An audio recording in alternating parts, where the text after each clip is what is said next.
I wanted to share about Connecticut and how we're often called one of the wealthiest states in the nation. And that's true. But it's also a state where far too long many families have been going without. Food insecurity remains a painful, unacceptable reality for thousands of our neighbors. Children going to school hungry, seniors skipping meals to afford medication, and working families forced to choose between groceries and sometimes rent. People are tired, not just from hearing Connecticut is wealthy, but from wondering why the wealth does not translate into the action for those who need help the most. Let's be clear. Addressing food insecurity isn't just a moral obligation, it's a responsibility of us as lawmakers.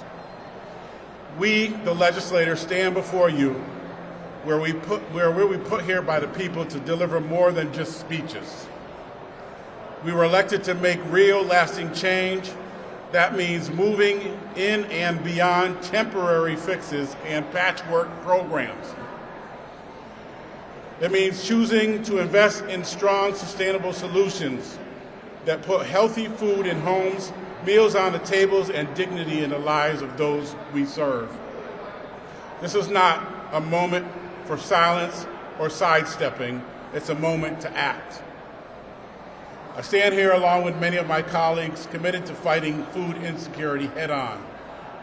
But if you don't see others matching the words with actions, I encourage you to keep making noise, keeping holding them accountable, and change only comes when people demand it and when those in power finally choose to listen.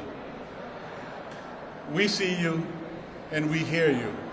For all those that stand in those lines at our food pantries and in New London, it's at the bodega, at the place, and it's actually right around the corner from my home, and probably, I believe it's 3 times a week when I'm traveling to come to Hartford, the line is wrapped around the corner. I've stopped a couple times, and what amazes me is that it's not only people from our community. We have people from 5 and 10 miles away coming to New London to fill their bags with food. That is ridiculous. So I'm calling on my colleagues to stand up and show actions instead of the words that we speak so much in front of the cameras, to make sure that you sign on to the bill that has been presented to take care of those that are struggling and in need. Don't just say you know there's a problem, fix the problem.